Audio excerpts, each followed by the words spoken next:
محترم مرګري پښتنه کړې ده امام اوله قاعده کې ناستا او د ورغه دیم په اوله قاعده کې وسره شریک سو او د التحیات الله یو څوټو کې ویلي دي امام التا دریم رکعت پورته کیږي نو اې د به تشهود پوره کوي او که بیا به سره پورته کیږي محترم مرګري که حواله دی بیا پکارو ان شاء الله درلېګم دلته به تا باندې تشهود لوستل واجب ده ته به تشهود پورته کوي اغه نه بعد به بیا ته پورته کیږي دلته متابعت سره د امام ورستواله نه راځي ته به تشهود پوره کوي اغه نه ورسته به څه کیږي بیا به د امام متابعت کوي بیا به پورته کیږي ترڅو پوری چې تا تشهود نه پوره کړي ته به د امام متابعت په دې صورت کې دغه ځای کې نه کوي دلته ورستواله د متابعت راځي ترک د متابعت نه راځي ورستواله د متابعت راځي نو ته به مکمل تشهود پوره کې چې دا واجب ده هغه نه بعد بیا پورته کیږي او محترم مرګري ته موږ جواب کړو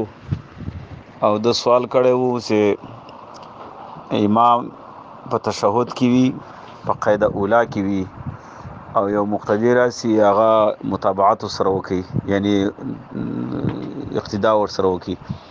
بیا دغه مقتدی تشهود نه پوره کړي امام دریم رکعت پورته سي نو دا مقتدی به څه کوي متابعت د امام به کوي او که تشهود به پوره کوي نو موږ محترم ته ویلو چې تشهود به پوره کوي بیا به متابعت کوي موږ ورته ویلو چې حواله را سر نشته خو کدي ضرورت به در کومه بیا کلیپ وکړو چې حواله ته ضرورت شته نو محترم قاری صاحب حواله دا د شامی د اول جلد صفحات 300 دلی کې حاصل د خبر دا د ان متابعه الامام في الفرائض والواجبات من غير تاخير واجبات فان عارضها واجب لا ينبغي ان يفوتو کچته عارض واجب ورته عارض سو بیا به دا متابعت نه پوت کیږي بل یاتی به ثم يتابعو اول به واجب باندې راته کوي ثم يتابعو بیا به د امام متابعت کوي لکه وایي کمال او قام الامام که امام ادرد قبل ان يتم المقتدي التشهد مقتدی لا تشهود پوره کړی نه ده او امام پورته سو بیا څوی فانه يتمه تشهود دی پوره کی ثم يقوم بیا د ادریږي لان الاتيان به لا يفوت المتابعه ځکه دلته اتيان په دې سره متابعت نه پوت کیږي ما تاسو ته ویلو